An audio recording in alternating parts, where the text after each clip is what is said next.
I'm Father Charles, the rector at St. Mary's Shelter Island, and this is a Word Sunday, a word study for Transfiguration Sunday on February 14th, 2021. The Gospel for this Sunday is from the Gospel of Mark. Jesus took with him Peter and James and John and led them up a high mountain apart by themselves.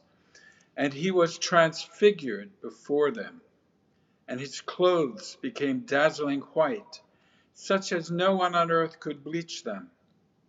And there appeared to them Elijah with Moses, who were talking with Jesus. Then Peter said to Jesus, "Rabbi, it is good for us to be here. Let us make 3 dwellings, one for you, one for Moses, and one for Elijah." He did not know what to say, for they were terrified. Then a cloud overshadowed them, and from the cloud there came a voice, "This is my Son, the Beloved. Listen to him." Suddenly, when they looked around, they saw no one with them anymore, but only Jesus. As they were coming down the mountain, he ordered them to tell no one about what they had seen until after the Son of Man had risen from the dead. So, what I'd like to point out are some of the allusions and some of the parallels that would have struck the first century Jewish audience that was hearing this tale. Now, it's a tale that appears throughout the Gospels. It's trying to express in imagery what must have been a deeply inexpressible experience. And so the imagery parallels some Old Testament imagery that the first hearers would have immediately gotten. And that has to do with Mount Sinai. We saw, when we looked at Mark's account of the baptism of Jesus, that one of the points of the baptism narrative in Mark was where it happened. The fact that it happened at the River Jordan, and that happened on the, we would say, the Jordanian side of the River Jordan rather than the Israeli side. And the allusion being made was to the end of the Exodus, when the Hebrews came to the banks of the Jordan River and had to cross over into Israel, and how at the Jordan the experience at the Red Sea was repeated when the ark was carried across the Jordan. The waters of the Jordan parted. And so by baptizing on that Jordan side, John, in a way, was forcing people to pass through the Jordan to re-enter Israel, to call to mind for them the Exodus. And that Exodus theme and that link to the Exodus we see throughout the Gospels, but certainly again in this story of Transfiguration. Remember that image of the Exodus, the passing over, is central in the church's celebration of the resurrection. The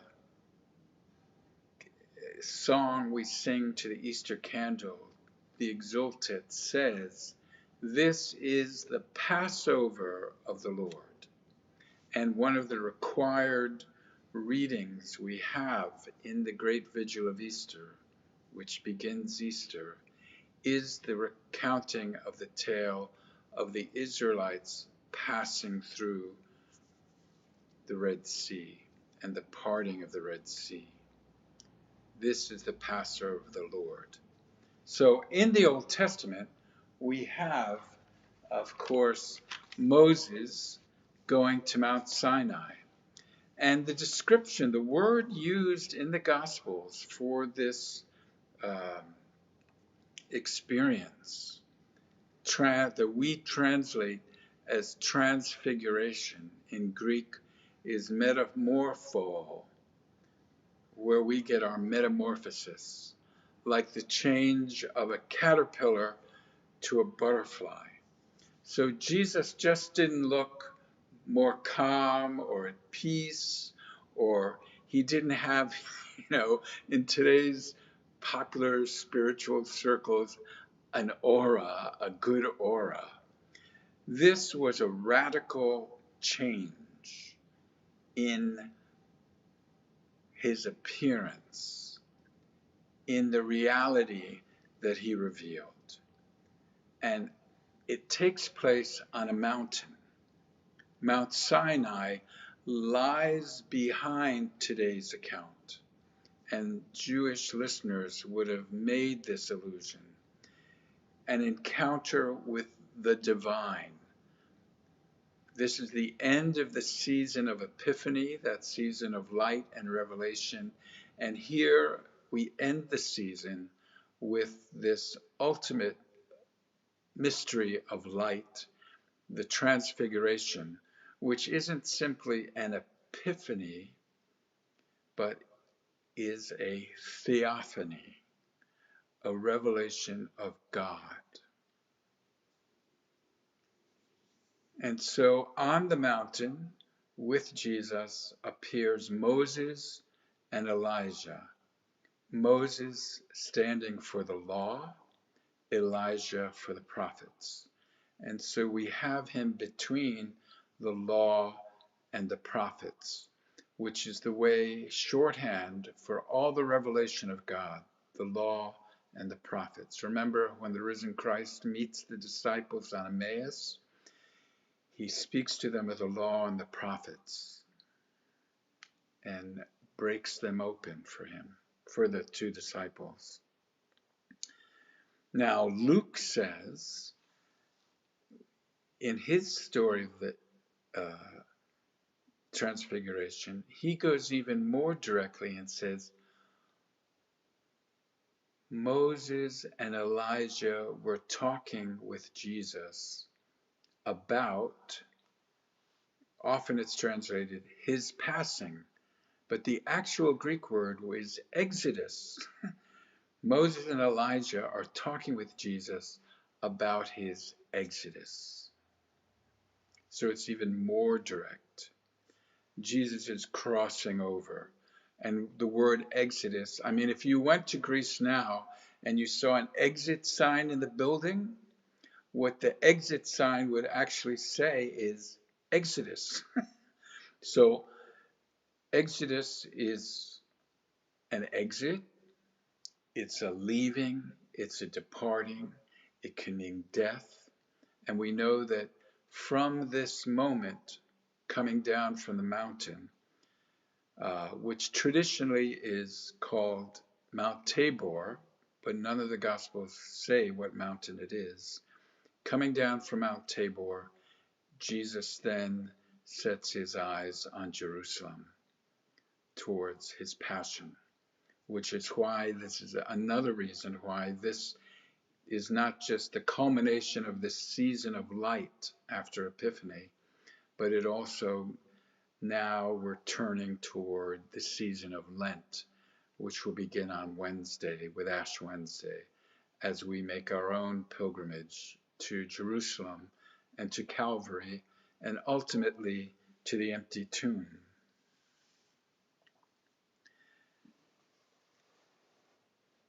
Now, Moses and Elijah both have encounters with God on Mount Sinai.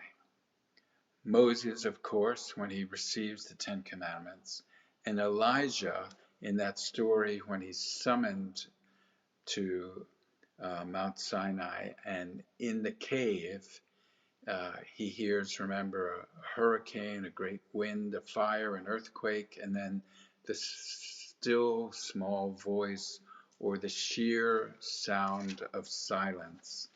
and that God speaks in it. Now, the other allusions to Sinai are the fact that in chapter 19 in Exodus, we read that Mount Sinai was entirely wrapped in smoke.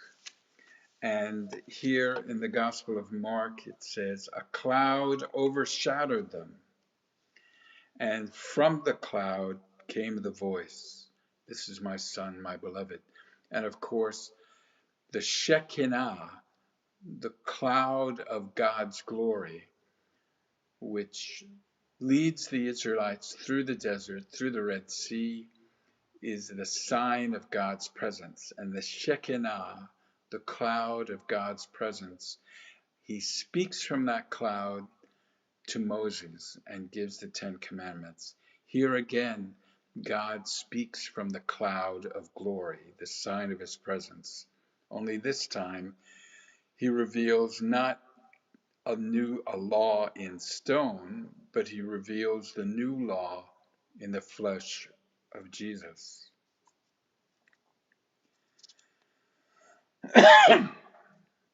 The other distinction, in a way, between what it talks about, another parallel is that Moses brings 3 companions, a singular priest figure and 2 brothers. Jesus brings Peter, who becomes sort of the high priest among the apostles, and 2 brothers, James and John as well. But also we hear that when Moses comes down from the mountain, his face is shining, but he's reflecting the glory of God.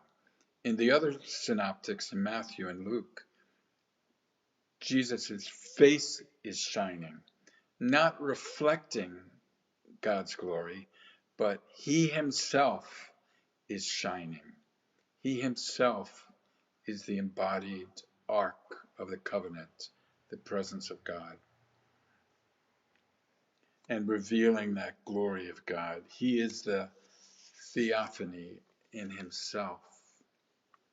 He's not reflecting God's presence. Now, in Mark, this earliest telling, it's his clothes that shine. Mark says in a very folksy way, brighter than any bleach could make them. But we have to realize that this experience was more than a successful laundry job, that somehow the power that was seen emanating and coming from the presence of Christ in this experience of the Transfiguration was kind of shattering. So that in some of the accounts, the apostles fall on their face on the ground. And here in Mark's account, Peter wants to build booths of veneration for the 3 figures on the mountain. So that's just some of the parallels in today's gospel. I just wanted to be able to do a quick word study for you. Hopefully it'll help you as you reflect on today's gospel and prepare for the celebration tomorrow. So may God bless you. For those of us on the island, we're probably going to have an ice storm tonight. That's the rumor, that's the prediction. So I hope everyone stays safe, and we'll see you